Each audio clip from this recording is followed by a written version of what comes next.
धर्मपीठाचे अधिकारी आणि सज्जन हो,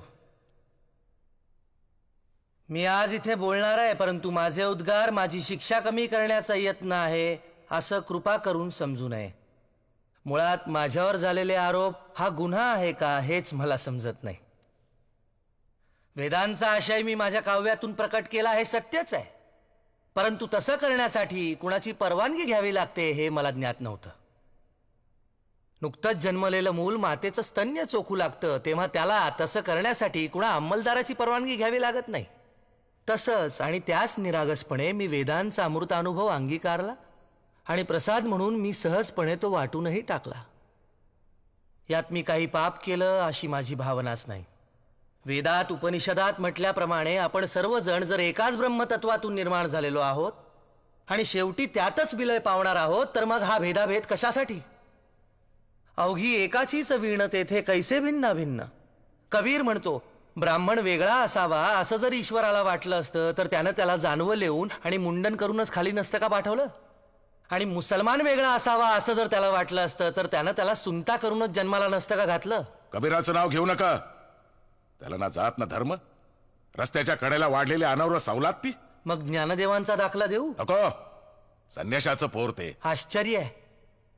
ज्ञानदेवांना आणि त्यांच्या भावंडांना बहिष्कृत न करण्याच्या बदल्यात तुम्ही त्यांच्या मातापित्यांना जलसमाधी घ्यायला लावलीत आणि तरीही त्यांच्यावरचा संन्यासाचं पोर हा बट्टा जात नाही. बर, मग पैठणचे एकनाथ महाराज नको. तुम्हाला वेद नको, अद्वैत तत्वज्ञान नको, वारकरी परंपरा नको, मग तुम्हाला हवाय तरी काय?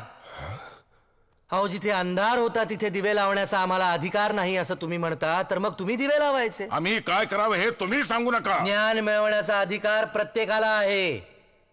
ब्राह्मण, क्षत्रिय, शूद्र, वैश्य, चांडाळा आहे अधिकार. बाळे, नारी, नर आदी करोनी वेश्याही. वेश्याही? हो, वेश्याही. सर्वांना नामसंकीर्तन करण्याचा, परमेश्वराच्या जवळ जाण्याचा अधिकार आहेच. आणि ब्राह्मणांना शिष्य करून घेणे, त्यांच्याकडून पाया पडून घेणे?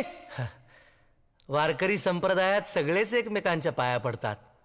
माऊली म्हणतात, समोरच्या माणसात असलेल्या देवत्वाला तो नमस्कार असतो. आणि मी आजवर कोणालाही शिष्य करून घेतलेलं नाही. शिष्य करणं, मठ स्थापन करणं, व्यापारी वृत्तीनं शोषण करणं ही या मंबाजी सारख्यांची कामं.